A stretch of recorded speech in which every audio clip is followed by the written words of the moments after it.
This is about how I, Evelyn Reed, a 34-year-old senior acoustic scientist who literally studies the silent world of whales, ended up in a soundless, high-stakes war against my own mother. A war that started on my birthday with a whispered order to commit a felony. It's crazy how the most soul-crushing betrayals always happen in the most beautiful, curated settings. For me, it was this ridiculously chic, minimalist Japanese place in Queen Anne Hill, Seattle, floor-to-ceiling windows staring out at the mist-shrouded Puget Sound. The air was so thick with Vivian's judgment you could choke on it. It was my 34th birthday dinner, and I was trying to smile through the rising nausea. The grant renewal, Evelyn, is it secure? Vivian Hawthorne, my mother, asked. She's 68, a renowned, terrifyingly effective art dealer and collector, and she carries herself with the unforgiving posture of someone who's about to expose a forgery. She didn't ask about my son, Liam, or my health. She asked about the funding that validated my scientific existence in her eyes. I took a mechanical sip of water. It's secure, Mother. 5 years. Her smile was a practiced, cold curve that didn't involve her eyes. Those eyes were busy running a silent audit on me, her daughter, who clearly hadn't monetized her intelligence correctly.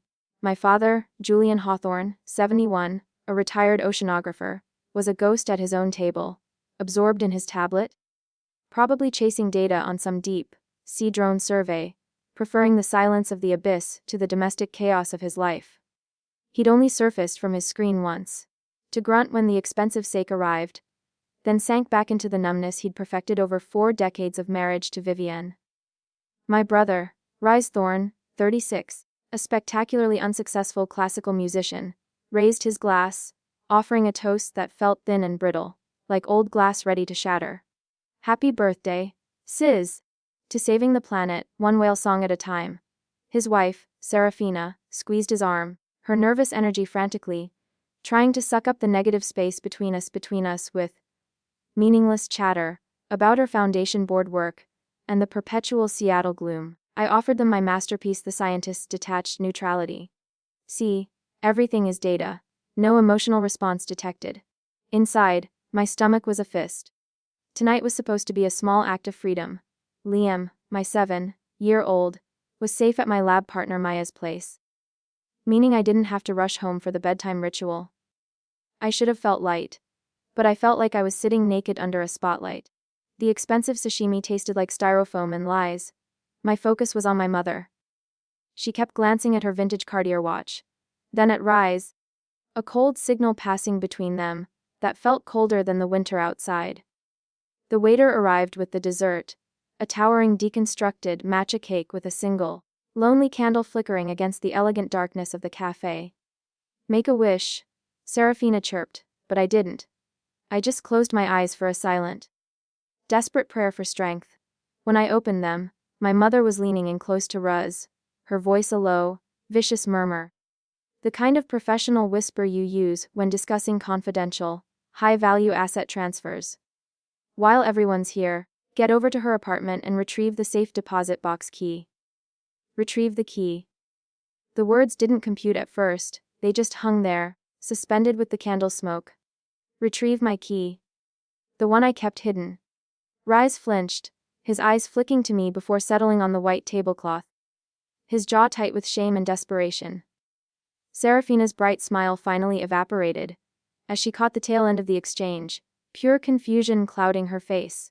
Vivian's gaze didn't waver from Ruz's face, it just hardened into the steel I knew from her and auction negotiation days. Now Ruz. I need that key before tomorrow's meeting. He gave a curt, almost imperceptible nod. A defeated, sickening agreement. The dessert fork in my hand suddenly weighed 1,000 pounds as I began to section the cake, my mind a runaway train. My apartment. My Queen Anne sanctuary.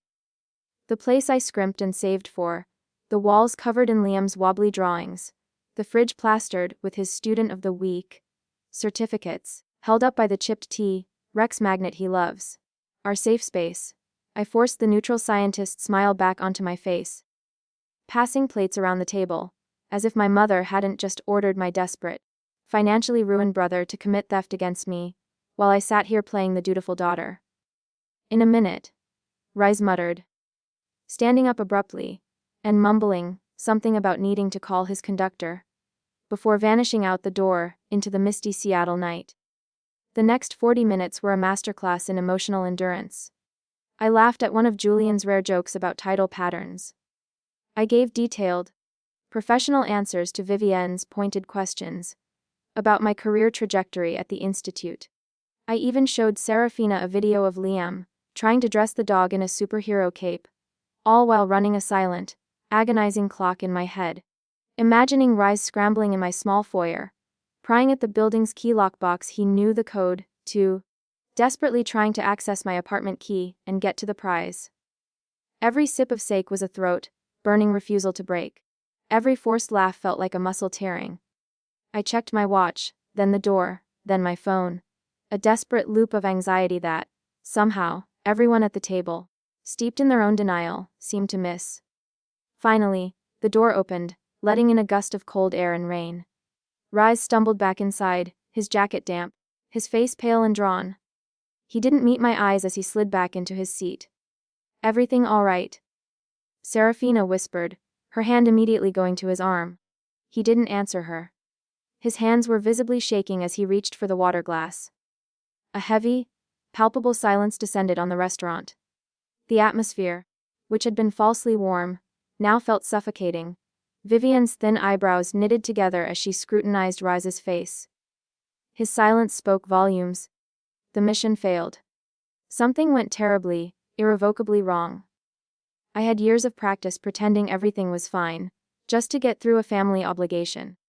But that night, as the cold reality of their betrayal finally sank in, I realized the danger wasn't some external boogeyman.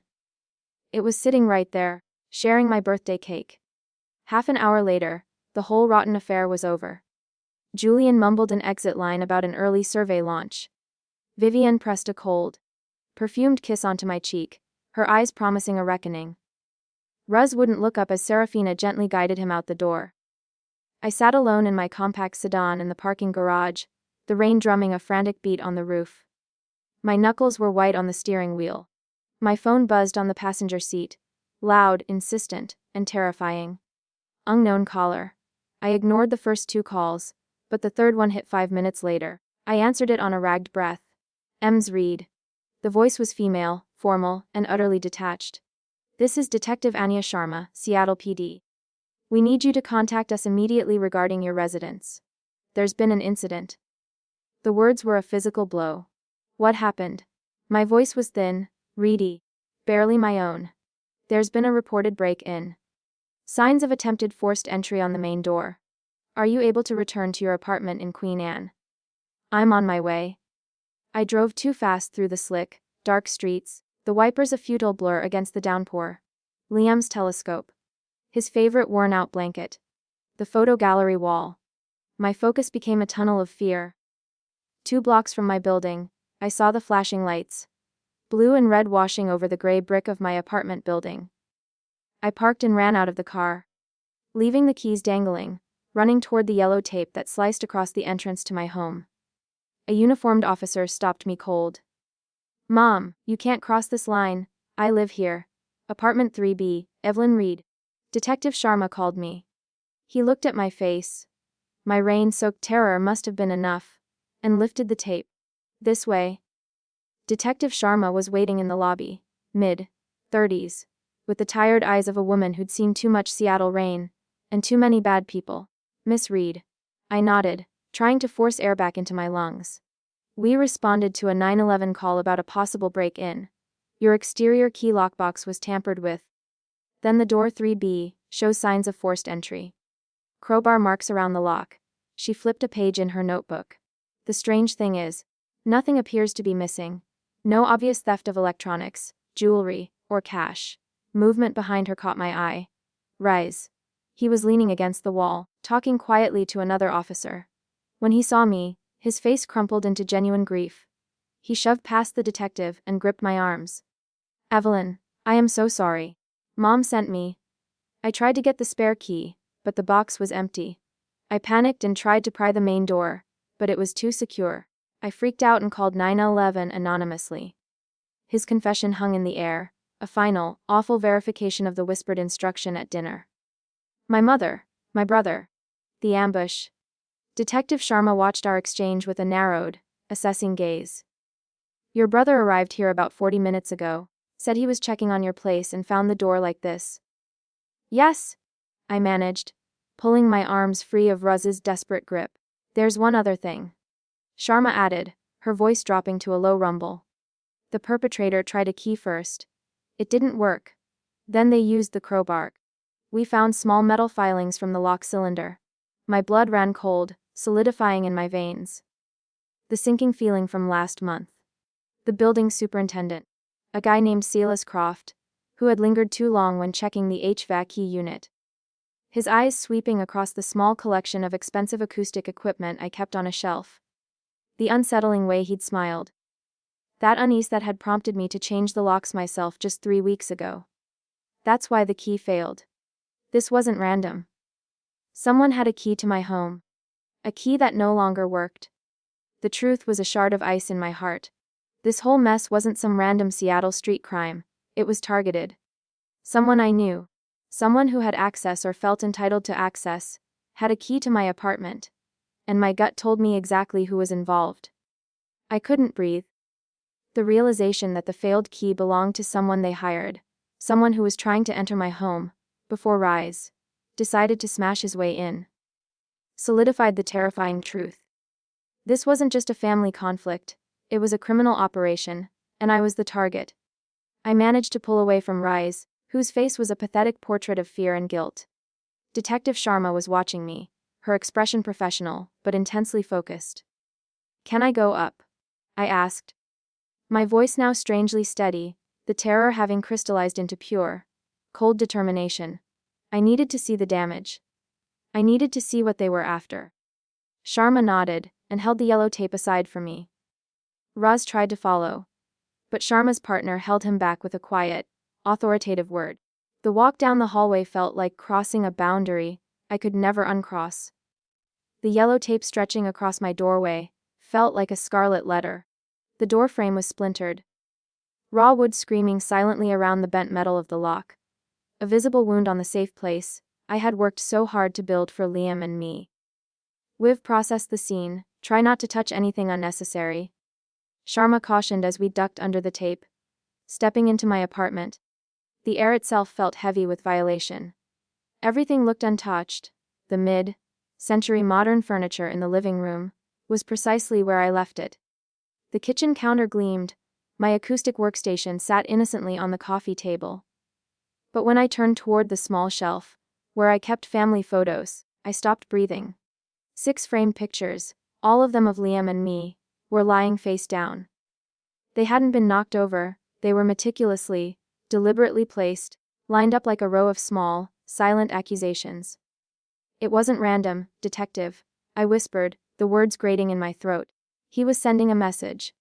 Every single photo featured my son. Liam's gap-toothed smile, Liam at the Pacific Science Center, Liam in his superhero pajamas.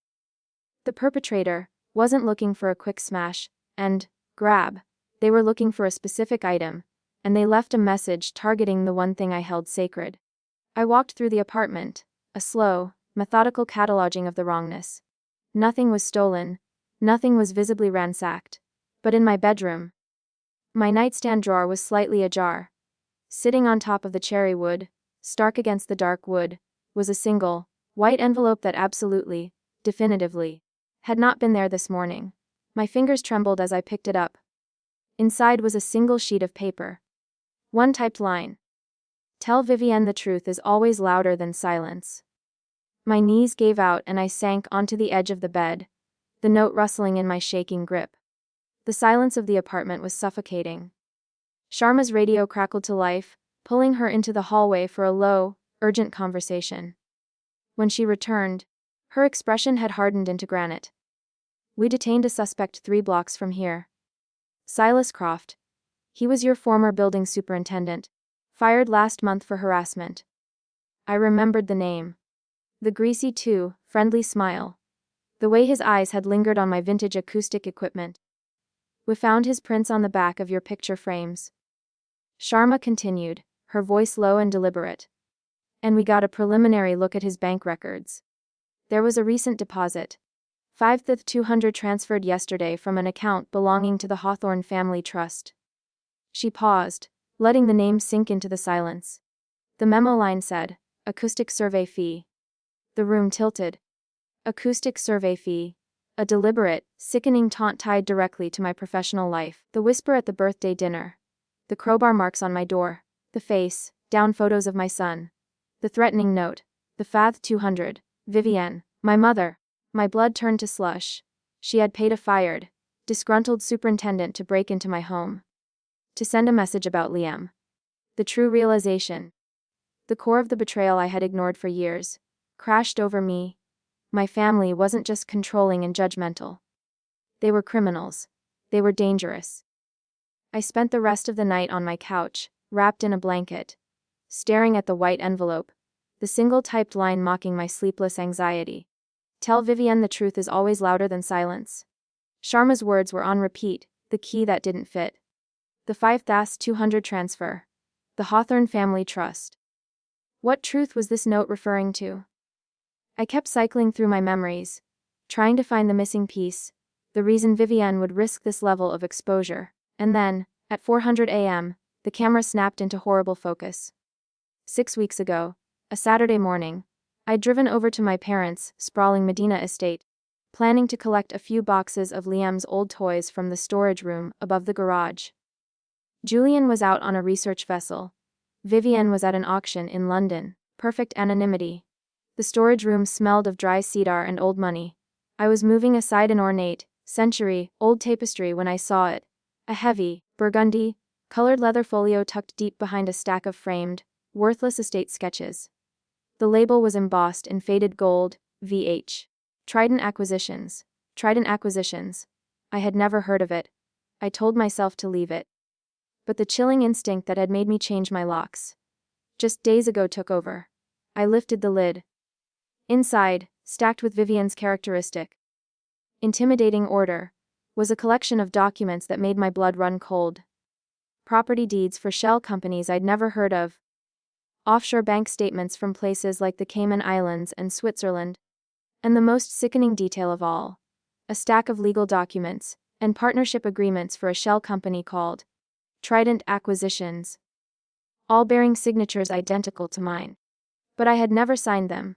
The forgery was meticulous, flawless, mirroring every loop and flourish of my signature I used on my institute contracts. The fear was a cold, sick wave. I pulled out my phone, my hands shaking so violently I almost dropped it, and photographed every page, every balance sheet, every forged signature. I put everything back exactly as I found it, closed the folio, and slipped out of the estate, my pulse ringing in my ears. I told no one. I convinced myself I was mistaken, overreacting. But a week later, the sickening dread pulled me back. I invented an excuse about forgetting one of Liam's jackets. I went straight to the storage room. The leather folio was still there. This time, I didn't just photograph the documents. I pulled the entire file folder containing the original, most damning documents, slid it under a bulky pile of sweaters in my gym bag, and hurried home. I hid the folder in the deepest recess of my coat closet, behind a forgotten box of snow boots, and tried to pretend that I hadn't just discovered my parents were felons. Now, at 400 a.m. in my violated Queen Anne apartment, the truth was blinding. I whispered it to the empty room. The break-in wasn't a threat, it was a retrieval mission. They had discovered the folder was missing. Vivienne paid Salicecroft to get the Trident Acquisitions back. And my small act of self-protection, changing the lock cylinder, had completely ruined their clean recovery plan. They weren't just manipulating me, they were international art and money launderers. They had been using my identity, my clean, unremarkable life as a bio-acoustic scientist, to mask their illegal offshore holdings. The Trident Acquisitions wasn't some investment for my future, it was a liability. A shield to protect them when the authorities finally came knocking, leaving me to take the fall. The cold, disorienting fear I'd been living with for weeks finally burned away, replaced by a pure, searing, clarifying rage. They didn't just breach my privacy.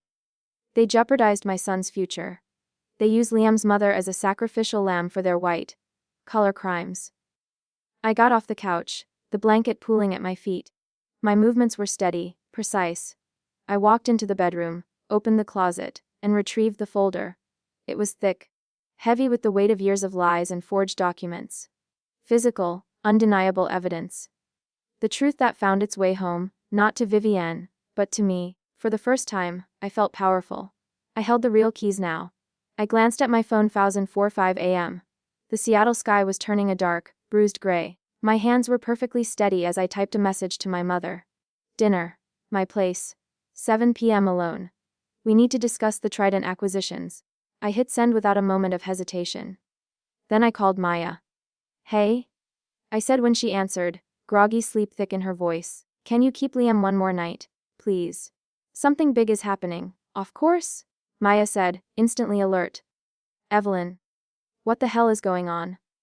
I'm setting the stage, I said, looking down at the folder on my kitchen table. Spreading the damning documents out like a winning hand in a poker game. The data is in, and it's time for the analysis. Game over, Vivienne. The apartment felt different, cleaner, sharpened. It felt like a war room. I spent the day arranging the living room, scrubbing surfaces, creating a strategic, balanced space.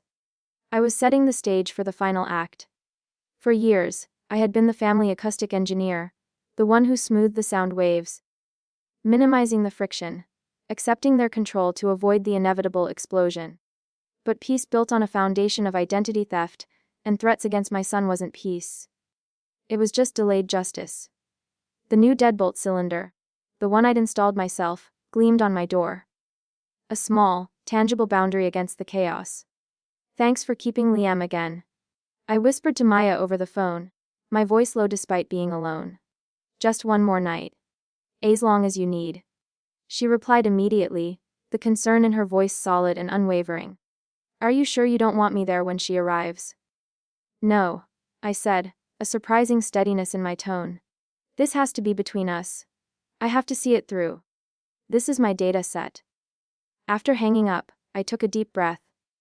I walked to the kitchen counter and carefully positioned my smartphone, angling it toward the living room. One tap, and the audio memo application began recording. The tiny red light blinked once, then settled into a constant, reassuring glow. I had verified the Washington state law. Washington is a two-party consent state. But there are key exceptions for recording threats of extortion, blackmail, or other unlawful demands. I was betting everything on her making a threat against my son. She always relied on the threat of taking Liam away. It was her nuclear option, and I knew her well enough to know she'd deploy it when cornered. This recording, under that specific legal exception, was my whole defense, my offense. At precisely 7:00 p.m., the knock came. 3 sharp, authoritative raps that announced the arrival of Vivienne Hawthorne. I checked the peephole. She was immaculate, her expensive wool coat, silk scarf, and delicate gold jewelry, forming an armor designed to intimidate. She brought with her the heavy, familiar scent of old money and Chanel. Vivienne entered my modest Queen Anne apartment, like she was inspecting a potentially problematic asset. She didn't remove her coat. You shouldn't have involved the police, Evelyn. She began, her voice the smooth, unctuous sound of a high-powered defense attorney, even though she was an art dealer. It creates unnecessary paperwork and draws undue attention. I leaned against my kitchen counter, arms crossed, the red light a tiny heartbeat behind me. And you shouldn't have paid Silas Croft to break into my apartment to retrieve a stolen document. I countered, letting the accusation hang in the air. It creates a paper trail, mother. An acoustic survey fee of 5-200 is not a maintenance invoice.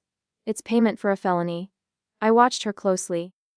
The lie was delivered with such flawless conviction, the sheer audacity of her denial, that I almost felt a flicker of the old doubt. Almost. Her face didn't change, but a muscle twitched near her jaw. She set her leather purse on the coffee table with a deliberate thump. That's not what happened. I paid Silas for a structural inspection you'd been neglecting. The police clearly misunderstood. It was a simple miscommunication. Was the 5,200 for a structural repair? I countered, my voice cold and flat. Or was it the retrieval fee for the documents, in the Trident Acquisitions folio? The effect was instantaneous and stunning. Her composure finally shattered. Her mouth opened, then snapped shut. Her manicured fingers dug into the strap of her purse. What did you say? Her voice dropped to a low, dangerous octave. The shift in pitch a clear warning sign. The Trident Acquisitions. I repeated, watching her panic. The Shell Corporation. The offshore accounts. The forged property deeds with my signature. The file folder you sent Silas to retrieve. Her eyes darted around the apartment, frantic and calculating. The mask of the polished collector fell away, revealing something wild and desperate. I was trying to fix the mess your father created before it destroyed us. She hissed, pacing 3 agitated steps before turning back. You have no idea what is at stake. You never have. Then explain it to me. I commanded quietly, holding my ground. Explain why you used my identity. Explain why you forged my signature for a decade. Explain why you're laundering money through your only daughter. Her pacing stopped abruptly. Her eyes narrowed into slits. Your father's investments, Evelyn, they went sideways years ago. We had to protect the assets. The Trident Acquisitions was temporary, a way to move capital while things settled. It was for the family. The family's future. It was fraud. It was identity theft. I corrected her, fighting the urge to flinch away from her rising venom. It was survival. She spat. Her voice regained a dangerous control. The familiar steel of her negotiation background resurfacing. Now, listen carefully. You will give me that folder. Now. If you don't, I will call Child Protective Services. I will tell them this apartment is unstable and unsafe. I will tell them you are emotionally compromised and unfit to care for a child, given your recent nervous breakdown over your research funding. I will ruin your life and take Liam away from you. Do you understand me? The threat hung in the air, explicit and ugly. My blood ran cold. But I stayed perfectly still, letting her words crash and settle, letting the recorder behind me capture every syllable. She used the word, ruin. She used the words, take Liam away. I had it. Are you threatening me, Vivienne? I asked, ensuring her response would be undeniable. Creating a clean data point in the recording. I'm telling you how things will be. She replied, a sickening smirk returning to her lips, misinterpreting my stillness as surrender. You've always been weak, Evelyn. You always capitulate. Make the right choice. She opened her purse, pulled out a firm's business card, and dropped it onto the coffee table. Call this number tomorrow. Tell them you're returning the Hawthorne family documents. She turned, her posture instantly rigid again, victory in her step. I remained silent as she left, the door slamming shut with a finality that echoed in the quiet space. The deadbolt clicked into place. I walked to the counter, my fingers perfectly steady, and stopped the recording. I played back the crucial 11 minutes once, listening to her chilling threat against Liam, her explicit admission of the fraud, the survival excuse, the nervous breakdown lie, the direct threat of Child Protective Services. This recording, under Washington's law exempting threats of unlawful demands, changed everything. I slid down onto the kitchen floor, the phone clutched in my hand, listening to the heavy, peaceful silence. I had the proof. I had the power. The clock on the microwave read 10:38 p.m. I dialed Detective Anya Sharma's direct number. She answered on the third ring, sharp and alert. Detective Sharma, this is Evelyn Reed. I have more. I have the Trident Acquisitions documents. And I have a recording of my mother's full confession of the fraud, and her explicit threats of child endangerment. I'm ready to give my statement, first thing in the morning. A pause. Then her voice, now laced with genuine urgency, Ms. Reed. That's serious. Do not speak to anyone else, especially not your brother. Be at the station at 8 a.m. sharp. Ask for me. I will be there. I hung up, then called Maya. Hey, it went exactly as planned. Is Liam asleep? Sound asleep, she confirmed. What about you? I'm fine. I'm safe, I assured her. I'll explain everything tomorrow. Could you keep him one more day? I need him completely safe until the legal action begins. Don't, Maya said, no questions asked. We've got him. I spent the rest of the night organizing the evidence. The Trident Acquisitions folio, the photos on my phone, the threatening envelope from Silas Croft, and the audio recording. Each item was a brick in the wall. I was finally building between myself and the people who had claimed to be my family. The woman in the mirror before dawn was different. Her eyes were clear, and her shoulders were straight. She was no longer the family peacekeeper. She was a witness seeking justice. The Seattle PD station was quiet at 7:45 a.m. The desk sergeant called Detective Sharma, who appeared almost instantly, a fresh file folder already in hand. "Miss Reed." She greeted me with a solemn nod. "Follow me." She led me to a small, functional interview room.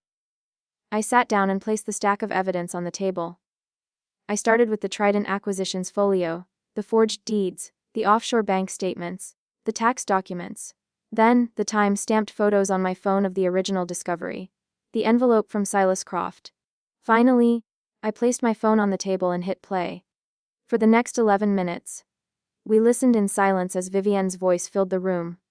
First smug, then furious, and ultimately, threatening to weaponize Child Protective Services against me to retrieve the documents. When the recording ended, Detective Sharma met my eyes, a flicker of professional respect in her tired gaze. "This is airtight," she stated, reaching for the official interview recorder. "Identity theft, tax evasion, conspiracy, intimidation, child endangerment threats, it's all here. Let's get your formal statement." The next hour was a measured, focused recitation of 2 decades of emotional and financial control culminating in a break-in and a direct threat against my son. My voice remained steady. "You did the right thing," Detective Sharma said when we were done. She closed the official recorder, the small click a final seal on my statement. Not many people have the clarity to stand against family like this, especially when they hold so much power. "It doesn't feel like courage," I replied honestly, the exhaustion finally pulling at my voice. "It feels like survival. I was just applying the scientific method to a toxic system." Within weeks, the charges were filed.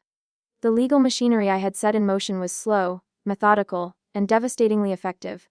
Just like my own research. The arrests were quiet and procedural.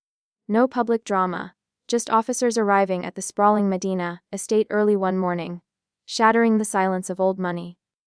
But the fallout was seismic. The Hawthorne Trident scandal hit the local Seattle business papers, sending tremors through their elite social and professional circles. Vivienne Hawthorne, the woman who had once been an imposing art dealer, was now a defendant, small and diminished, sitting beside a pricey defense lawyer in preliminary hearings. I attended every one, not for the satisfaction of revenge, but to witness the truth finally becoming real. The trial focused relentlessly on the evidence. The flawless forgery of the Trident Acquisitions documents, the offshore maneuvers, the $5,200 payment to Silas Croft with the insulting memo line, and my unwavering testimony, backed by the recording. The facts, the data points, were unshakable. As I left the courthouse after my final day on the stand, a reporter yelled out, "How does it feel to put your own mother behind bars?" I paused, speaking slowly and deliberately into the camera lens, using my outside voice for the first time in my life. "This isn't about family betrayal. This is about justice," I said, surprised by the firmness of my own voice. "It's about the truth being louder than silence. Sometimes those things cost more than we expect to pay, but they are always worth the price." 3 months later, the legal process reached its conclusion. Justice arrived quietly on a Tuesday afternoon, via a phone call from Detective Sharma. "It's done," she confirmed. "Julian Hawthorne took a plea deal. He'll serve 2 years in federal prison for the fraud and tax evasion. He starts serving his sentence in 60 days. And Vivienne, 1 year suspended sentence, 5 years probation, and a no-contact order. Evelyn, she can't come near you or Liam. Period." The words settled deep into my bones. Not a victory, not a celebration, but a profound, irreversible reality. A week later, an email arrived from Rusthorne. The subject line was simply, "I'm sorry." The body was short, "I'm so sorry, Evelyn." I didn't see it until it was too late. I was blind because I needed to be dependent. "If you ever find room to forgive me, I'll be waiting. If not, I understand." I didn't reply. Some bridges don't need to be burned, they simply need time to see if they're worth rebuilding. The strangest part of freedom is how ordinary it feels. The apartment, Once a site of violation, now simply felt like home. I repainted the living room a soft, sunny yellow. The photos are back on the wall, joined by new ones. Liam losing his first tooth, me accepting a promotion to lead bio, acoustic strategist, the two of us hiking at Discovery Park. What I hadn't planned on was the need to help others. The Silent Waves Fund started as a scribbled idea on a napkin. Now, it's a registered non-profit with a small grant. Helping people by family financial abuse and identity theft. A way to turn that toxic noise into something helpful. You're like a superhero, Mom. Liam told me last week. You help people escape the bad guys. I ruffled his hair. I just help people use the keys they already have, buddy. Today Liam, nearly 8, bursts through the door after school, backpack bouncing, his face glowing with pride. Look what I got. He thrusts a paper toward me. A wobbly drawing about a brave boy who rescues his dog from a big wave, a gold star shining in the corner. It's wonderful, honey. He grabs his chip tea, Rex magnet, positioning the drawing proudly on the refrigerator. Mom, he asks suddenly, his voice small but clear. Are we free now? I crouched down until we were eye to eye, brushing the hair from his forehead. Yes, baby. I whispered, pulling him close. We're safe. And that's what freedom really means. After tucking him in, I went to my desk and retrieved the last forged trust document, now thin and weightless. It had once held the power to destroy my life. Tomorrow, it would be delivered to the district attorney's office. The final piece of evidence retired. I walked to the corner mailbox, listening for the crisp thunk as the envelope hit the bottom. Back home, I hung my new house key on the hook by the door, right beside Liam's gold-starred drawing. The two symbols, truth and security, side by side.